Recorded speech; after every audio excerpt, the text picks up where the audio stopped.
Hello everyone and a very warm welcome to another episode of Hello Word. I am Alex and I am absolutely delighted that you have chosen to join me today. I hope you are doing well and feeling curious because we have a fascinating theme that will help us sharpen our English skills and expand our knowledge of common words related to food and diet. In this episode, we will look at English words that come from different parts of speech, particularly nouns and adjectives, which we can use in daily conversation whenever we talk about meals, nutritional information, or lifestyle choices. My hope is that by the end of our time together, you will feel more confident and better equipped to recognize these words and use them naturally. The magic of learning a language lies in noticing how often we come across the same words in our day-to-day life and developing the ability to use them comfortably. Think about all the times you read food labels at the grocery store or look at ingredients on a menu. You might encounter the words fat, sugar, or protein. Or maybe you have heard about dietary needs such as gluten-free or lactose-free options. Possibly you have considered the difference between vegetarian and vegan diets. These topics are increasingly relevant, so it is valuable to learn and practice them in English. Although some of these words may look or sound a bit technical, it is amazing how often you might come across them in everyday settings, such as restaurants, shopping trips, or simple chit-chat with a friend about food. By the end of this episode, you will not only recognize these words when you see or hear them, but you will also feel comfortable using them yourself. We will explore each of these terms one at a time, and we will do so in a way that is fun, straightforward, and clear. First, I will give you a definition of the term so that you know exactly what it means in English. Then, we will look at some examples of how the word appears in everyday conversations. Finally, I will share some sample sentences you can practice or adapt to suit your own communication style. Remember, we are here to improve our language abilities, so do not worry if you do not feel confident right away. With consistency and a willingness to learn, you will notice improvements in your spoken and written English. Let us begin by exploring our first word. Listen carefully and feel free to repeat after me, because pronunciation practice is key in language learning. Enjoy the ride, and remember that every step forward is a victory in your English journey. The word fat is a noun that refers to a naturally oily substance found in animal bodies and certain plants. It is also used to describe a macronutrient that provides energy. In the context of food and nutrition, people often talk about healthy fats versus unhealthy fats. Foods such as avocados, nuts, and olive oil are known for containing healthy fats, while deep-fried foods or processed snacks might be associated with unhealthy fats. You will often encounter the word fat when reading nutritional information on a food package or when discussing a recipe that specifies how much oil or butter to include. One common example of daily usage is when someone says, "I am trying to cut down on fat for health reasons." Another everyday example is, "This dish uses coconut milk to add extra fat and flavor." We also see phrases like "good fats are important for brain health," and "you should read the nutrition label to see how much fat is in each serving." Here's a sample sentence you might use. "I learned that adding avocado to my morning toast is a simple way to get healthy fat in my diet." Sugar is a noun that refers to a sweet substance often found naturally in fruits and plants, but it is also refined and widely used in cooking and baking. In its everyday form, sugar usually refers to table sugar, the white or brown crystals you may keep in your kitchen cupboard. When people talk about sugar, they might be referring to the sweetness in a dessert, the sugar they stir into their coffee, or the sugar content in packaged foods. We frequently hear statements like, "I do not take sugar in my tea," or "there is so much sugar in this soda," or "I am reducing sugar to improve my overall health." It is one of those basic words that appears in many contexts, from reading ingredients on a cookie box to following a baking recipe. A sample sentence you might try is, "I decided to use honey instead of sugar in my homemade granola to reduce refined sugar intake." Carbohydrate is a noun that represents a large class of foods that our bodies break down to provide energy.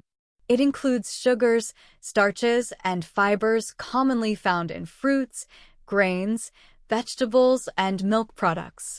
In everyday language, when people mention carbohydrates or carbs, they are usually talking about foods like bread, pasta, rice, and potatoes. There is often discussion around good carbs and bad carbs, though that is a simplified approach to a complex topic. You might hear a friend say, "I am trying to watch my carbohydrate intake, especially refined carbs like white bread, or this smoothie is packed with healthy carbohydrates from fruits." In casual conversation, people will sometimes say, "I am cutting back on carbs," which typically refers to limiting certain starchy or sugary foods. Try using it in a sentence like this: complex carbohydrate sources, such as brown rice and quinoa, are considered healthier than simple carbohydrates found in sugary snacks. Protein is a noun that refers to another essential macronutrient. It is necessary for the growth, maintenance, and repair of tissues in our bodies. Foods such as meat, fish, eggs, beans, lentils, and dairy products are well known for being protein-rich. Athletes, bodybuilders, and those who simply want to maintain muscle mass often pay close attention to their daily protein intake. In everyday conversations, you might hear statements like, "Make sure you get enough protein if you want to build muscle," or "This salad has plenty of protein because of the grilled chicken and chickpeas." At the supermarket, people sometimes look at food labels to check the protein amount per serving. A sample sentence could be, "I decided to add extra beans and tofu to my stir-fry to increase the protein content of my meal." Egg-free is an adjective that describes any product or recipe that does not include eggs. This term is commonly used for people who are allergic to eggs, or for those who avoid eggs for ethical or dietary reasons. In the modern food landscape, you will often find egg-free pastries, pancakes, mayonnaise alternatives, and other items. Some people may say, "I need an egg-free birthday cake for my friend who has an egg allergy," or "I follow a vegan diet," which means I only eat egg-free foods. Many restaurants are aware of egg-free options for customers who have allergies or specific dietary preferences.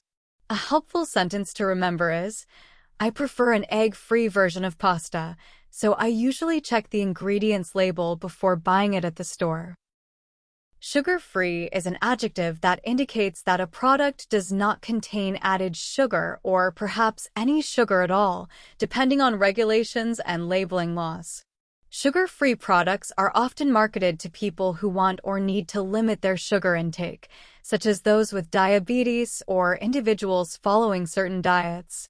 You might see sugar-free gum, sugar-free soda, or sugar-free candy in the grocery store aisles. In conversation, someone might say, "I am trying to lose weight, so I am swapping regular sodas for sugar-free ones," or "My dad is diabetic, so I always look for sugar-free dessert recipes he can enjoy." These items still might contain sweeteners or natural sugars, so it is helpful to check the ingredients. A handy sentence could be, "I found a sugar-free cookie recipe that uses stevia instead of regular sugar, and it still tastes delicious." Gluten-free is an adjective that means a product does not contain gluten, a protein typically found in wheat, barley, and rye. People who suffer from celiac disease must avoid gluten because it damages their small intestine, and others may steer clear of it for different health or lifestyle reasons. As a result, many stores and restaurants now feature gluten-free sections or menu options. You might hear phrases like, "My brother has celiac disease, so we need gluten-free pasta for dinner," or "Check the label to ensure your bread is truly gluten-free."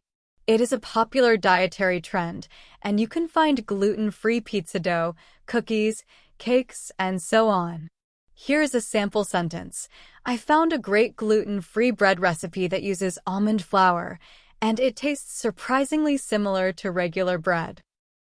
Lactose-free is an adjective that describes any product that has no lactose, which is the sugar found in dairy. Many people are lactose intolerant, meaning their bodies have trouble digesting lactose.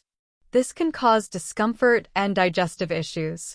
Manufacturers produce lactose-free milk, cheese, and ice cream to accommodate those who want or need to avoid lactose in their diets.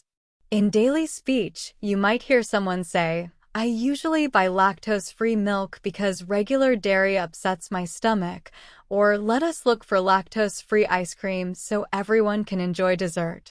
Restaurants often label their items if they use lactose-free ingredients to cater to customers with dietary restrictions.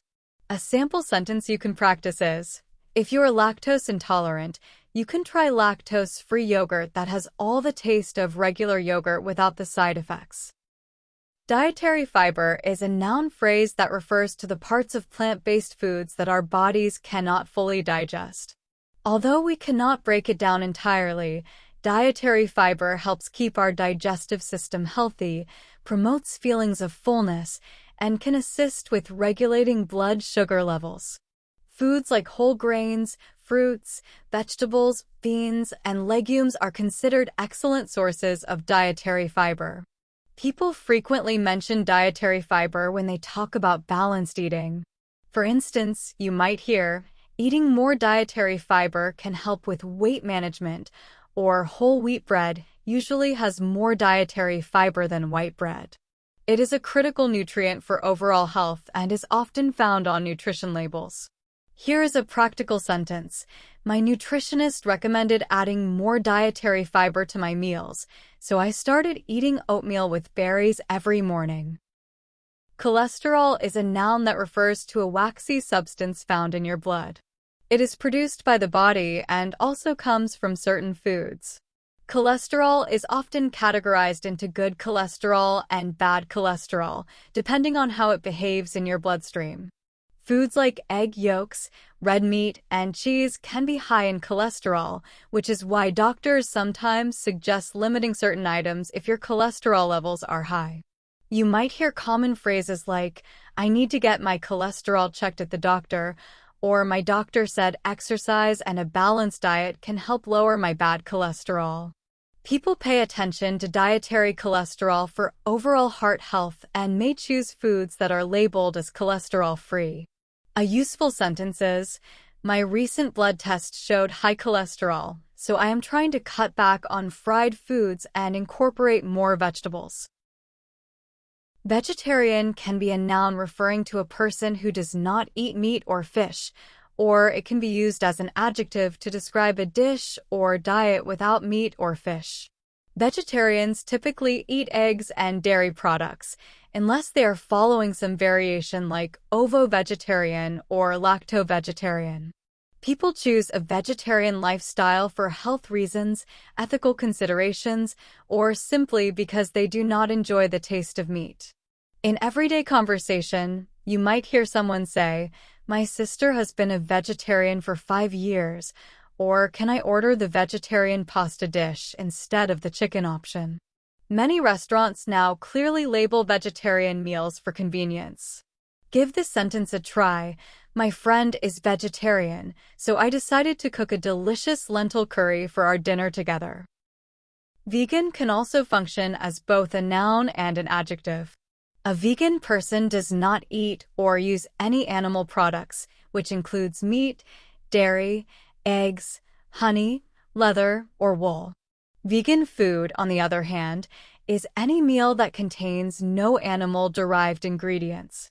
Many grocery stores today offer a growing variety of vegan alternatives, such as plant-based cheeses, vegan ice cream, and egg substitutes made from legumes.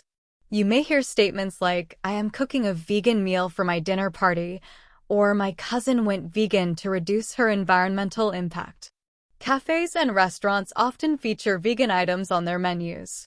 A sample sentence might be, "I discovered a vegan cheesecake recipe that uses cashews and coconut milk, and it tastes amazing even without traditional cream cheese."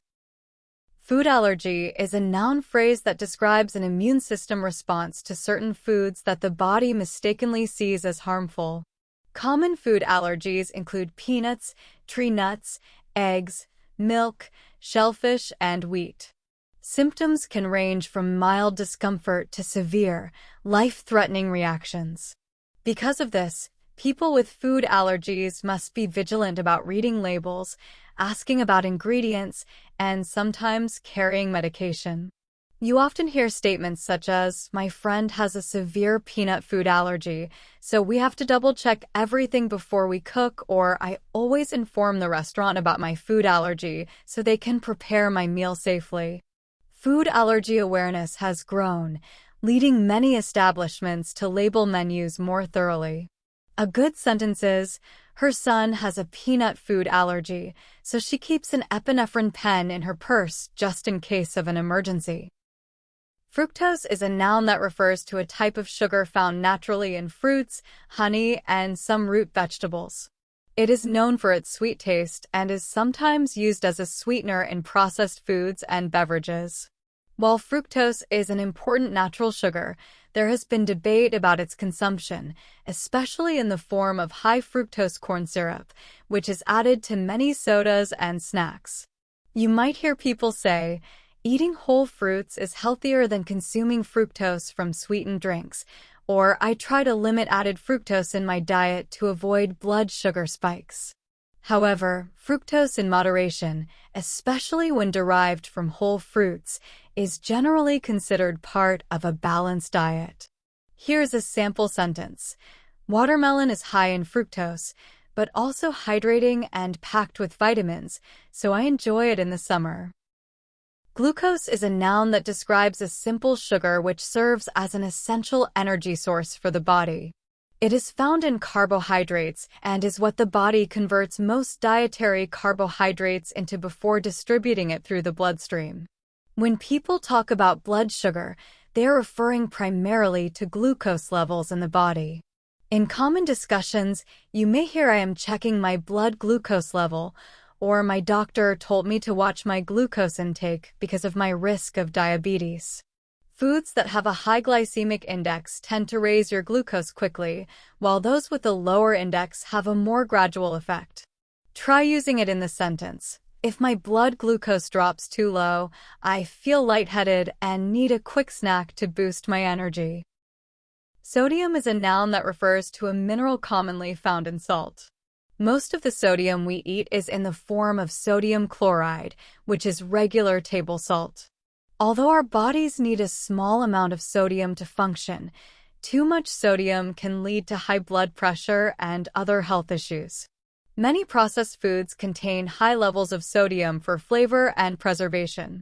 You might hear lines such as, "My doctor told me to watch my sodium intake to manage my blood pressure," or "This soup tastes great, but it is quite high in sodium." Checking food labels for sodium content is an effective way to keep track of how much you are consuming. A sample sentence could be, "I replaced regular table salt with herbs and spices in my recipes to cut down on sodium." Calories is a plural noun that represents units of energy we get from the food we eat. When we say something has a certain number of calories, we are indicating the amount of energy it provides our bodies once digested. Paying attention to calories can help people balance their energy intake and maintain a healthy body weight, though the nutritional quality of those calories also matters. Commonly, you might hear someone say, "I am keeping track of my calories to manage my weight," or "This slice of pizza has more calories than I expected, but it is worth it." Many restaurants and coffee shops now list the calorie content on their menus, making it easier for customers to make informed decisions. Here is an example sentence. "Since I burned a lot of calories running this morning, I decided to treat myself to a hearty breakfast." Flavor enhancer is a noun phrase that refers to any substance added to food to intensify or improve its taste. One well-known example is monosodium glutamate, often abbreviated as MSG, which is frequently used in Asian cuisine and processed foods.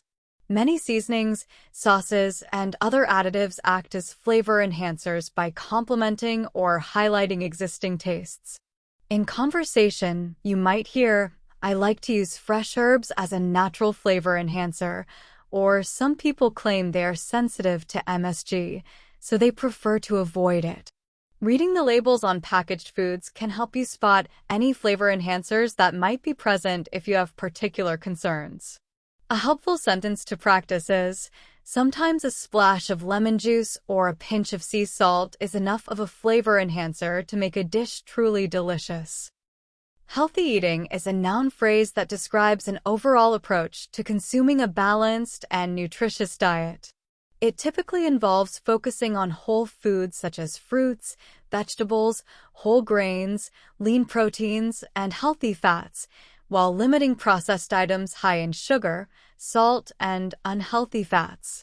Healthy eating is often a central theme in discussions about weight management, disease prevention, and overall well-being. People say things like, "I've been trying to practice healthy eating by cooking more meals at home," or "Healthy eating does not mean giving up your favorite treats, but enjoying them in moderation." It is a broad concept that can look different for each individual, depending on personal preferences, needs, and cultural traditions. Here's a sentence you can use. "I started focusing on healthy eating by incorporating more vegetables into my dinners and swapping sugary drinks for water." Diet plan is a noun phrase that refers to a structured plan for eating and drinking with the goal of achieving specific health or fitness objectives. This might include losing weight, gaining muscle, controlling blood sugar, or simply improving overall health. Diet plans vary greatly and might involve counting calories, monitoring macronutrients, or following specific guidelines such as vegetarian, vegan, or gluten-free. You might hear, "I talked to a nutritionist who helped me create a personalized diet plan," or "My friend is trying a new diet plan that eliminates all refined sugars." Regardless of the approach, consistency and balance are often key to long-term success. An example sentence could be, "My doctor suggested a balanced diet plan, focusing on proteins, whole grains, fruits, and vegetables to support my health goals." Now that we have explored each of these words in depth, I hope you feel more comfortable using them in your everyday conversations and recognizing them when you read labels, menus, or articles about food and nutrition. The words we discussed are vital in countless real-life contexts, so having them in your vocabulary toolbox will help you navigate discussions at restaurants, grocery stores, or even casual chats about health and lifestyle with your friends. Remember that the best way to improve is to practice. Try to incorporate these words into your speaking and writing whenever possible. Use them when you describe your own dietary preferences, ask about cooking instructions, or share recipes with someone you care about. Before we wrap up, I want to thank you for taking the time to listen and learn with me on Hello Word. Creating content like this is only possible with your wonderful support and enthusiasm. If you found value in this episode, I encourage you to subscribe to the podcast so you never miss a chance to build your English skills. Also, please take a moment to leave a review. Your reviews are invaluable because they help other learners and language lovers discover the show.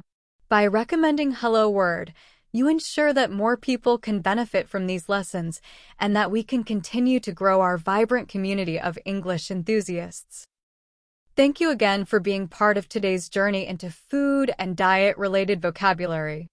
I am Alex, wishing you a fantastic day full of curiosity and language practice. Keep learning, keep exploring, and I will see you next time on Hello Word. Safe travels on your English adventure, and goodbye for now.